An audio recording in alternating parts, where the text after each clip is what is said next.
Alright, welcome to the training on greeting a tryout, also known as trial students. It's really important that every customer feel important, and it's true about what is said about first impressions. First impressions often last the longest. So it's really important to make a good first impression on your student and their parent customer. So when you are greeting a tryout, it's important to be available.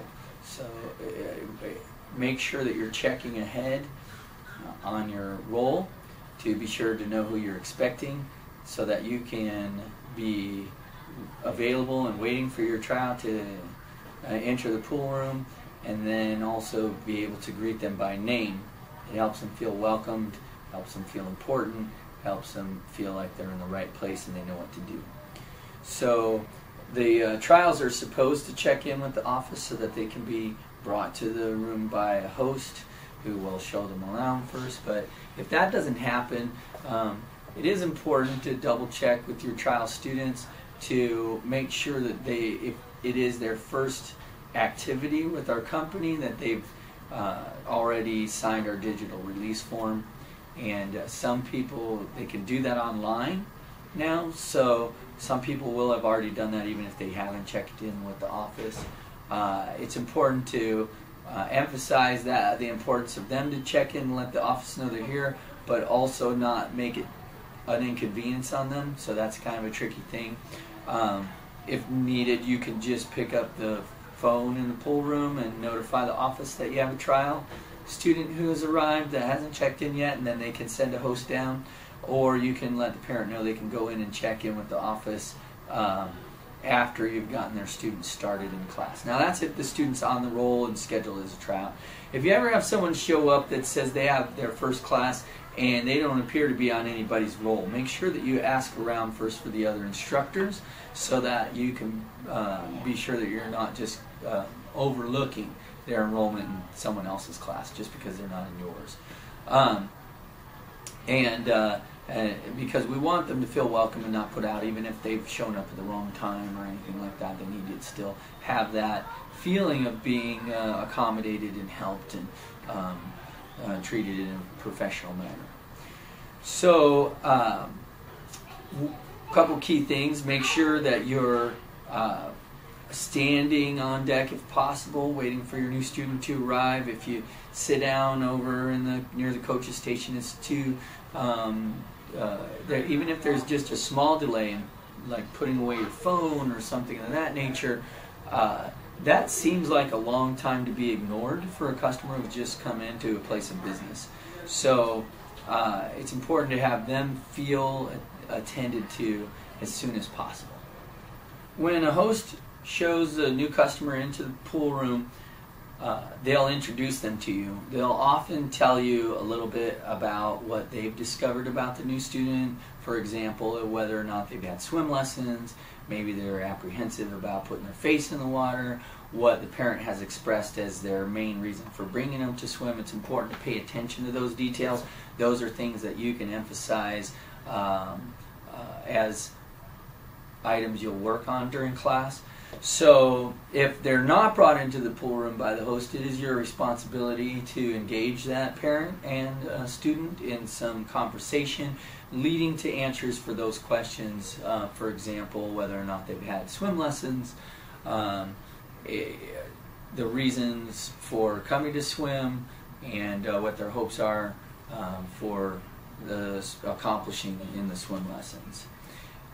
Also, that first connection you make with the parent, and an important ongoing connection, making sure to talk to your students' parents on a regular basis, is going to help the parents bring any concerns to your attention before they become problems. If a parent is able to bring their concerns or questions to you, the teacher, as they arise, because they feel that comfortable rapport with you, then you're going to maintain the highest level of professionalism and loyalty by that customer. If, on the other hand, they feel separated or alienated from you, they're going to wait until their concern becomes a problem and then quit. Or if we're lucky, they'll bring it to your manager's attention, at which point then there's a problem to solve. The best way to solve these problems is to prevent them from occurring by establishing that connection with your parents and students right from the start, right from your trial students. So, additionally, to help your customers and students feel comfortable before class, after you greet them, you're going to tell them what to expect. So, in other words, you tell them what's going to happen.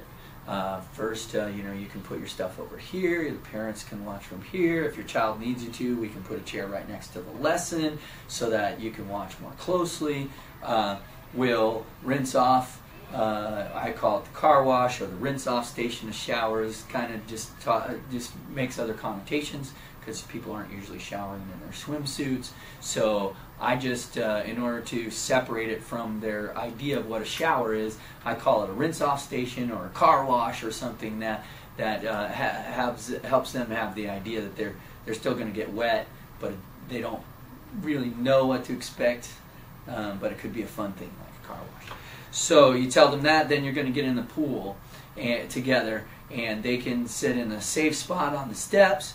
Whatever they can do by themselves, they can show you what they can do, and if they need help, you'll be there to help them on whatever they need help with. That helps the students and parents feel alleviated on the whole idea of whether or not you're going to challenge the student or the student's apprehensiveness about trying to do stuff they're scared of by themselves. You cover both of those by telling them you can show me stuff you can already do and I can help you with stuff you can't do. That really helps them settle down. And then you let them know that after class you're going to talk to them about whether or not this is going to be the right level for them to enroll. Most parents will give you an indication at that point, oh, I think this is, they're brand new and never had swim lessons. Or, oh, good, I was wondering if this was the right level, perhaps they should be moving up a level. So they're going to give you an indicator of which way they're sort of expecting things to go, but that shouldn't persuade your judgment. It should only give you kind of a cue about where to start with their student. So it's important that your evaluation of your student be based upon the expectations of the program and your swim manager. But the parents' expectation give you a pretty good indicator of where you might be starting out with the student. Aside from getting to know us, one of the primary purposes of a trial student is for us to evaluate the student for proper level placement. Now, we do want to make a good impression on them. We want them to like us. We want them to see how fun and dynamic and progressive all of our classes are. Those are all really key things. And additionally, it's important to let them know that as a part of that expectation, there's going to be an evaluation that we're going to determine that if this is the right level or perhaps the child should be placed in another level, and that without having them question whether or not we've done a good job putting them scheduling for this class. So we just want them to know that this is just part of what we do, is make sure to evaluate on a regular basis their students' skill progress. Now, the student, though, should not feel evaluated during their lesson. Most of our weeks include some special theme. Sometimes those are more ambiguously obvious. They're less obvious to the students because the students don't, forward week or backward week, they're going to forget part of the way in, whether it's forward or backward week. But the coach is keeping that in mind. On the other hand, some of our themes are, based around like the holiday season or an adventure like Treasure Island. Your trial students shouldn't feel like it's Treasure Island for everybody else, but for me, it's test day. So it's very important that the student not feel evaluated, that they feel like it's Treasure Island week, because you want the trial student to be trying the class like it may be presented on a regular basis. So They should be feeling included like everybody else. That's why it's important as you evaluate skills that you do so within the regular momentum of the lesson, the regular activities, and that you're basically making note to yourself of whether or not the student has mastered or accomplished the skills, just like you would during regular lessons with the students. The benefit of what we expect during an evaluation is that you're going to be evaluating them based on particular skills, and we're going to cover more specifically how to evaluate a student in another training. But it's important to remember that your student shouldn't feel evaluated, but that you do the evaluation completely and thoroughly, so that on that first trial day you're going to be able to give them a clear recommendation for what level the student should enroll in. After class, at the end of class, you're going to rinse off your trial students last so that you can be sure that you have time to talk to your trial parents. You don't want them to rinse off first and your trial students take off without ever having their questions addressed, without ever having a chance to have some closure in that initial conversation that you had with them about evaluating their child, about helping them get comfortable or getting their first experience with our program. So you need to have that full circle of closure. It's important that you keep that trial student with you until you're ready to go talk to the parents. So make sure that they rinse off last. If some other teacher is going to rinse off your trial student last, try to intercept that as professionally and courteously as you can, and keep that student with you so you get a chance to talk to them. Just letting them know, oh, this is my trial student, I want to save them for last so I can talk to their parent. That's the easiest way to do that. Talk to the parents. Communicate how the child did, whether or not this is going to be the right level. If so, they encourage them to complete the registration if they haven't done so already.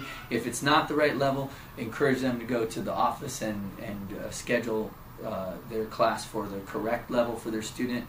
Fill out a skill poster. Every trial student should get a skill poster and a picture with their teacher, if they're willing. If they're shy about the photo or whatever, you can push that off till another day. But if they're interested in getting a photo, and they can tell you, just if you ask them, do you want to take a picture with your teacher and we can send it home with you? If they say no, then don't let the parent push you into just doing it that day. You're just going to get the student's going to have a memento of their miserable time being forced into a picture instead of a great time of a picture with their new teacher. So they're going to get sent home with something. This is important for a couple reasons. They get a gift. That helps people feel connected to you. They get a gift. Also, it shows them on the skill chart what we're expecting them to learn, and that's important to give the parents that impression that our program's fun, it's inclusive, it's great, and we expect your child to learn a large set of skills. So that skill chart is really important for them to take home and see that we have that expectation for their child. Now, it is important, regardless of how it comes up, to make sure to recommend to the parent that they complete their registration. Save your spot for next week. We'll see you next week. Be sure you complete your registration so we can save your spot. Or I'm not sure if your registration is complete or not. The office can answer that question for you. But you did a great job. We'd love to see you next week. Make sure you save your spot for us, and we'll see you then. Make sure that you personally say goodbye to your student. Tell them that you appreciate they swam with you. Thank you for swimming with me. And the parent, thank you for coming and giving us a try. We hope to see you next week. Thank you very much. Okay? Most of all, be sure that you're bringing your A game, that you are enjoying yourself. Make sure that you're feeling that confidence of your teaching, your skills, our program, the company, that customer is going to be well taken care of. Thank you for your attention.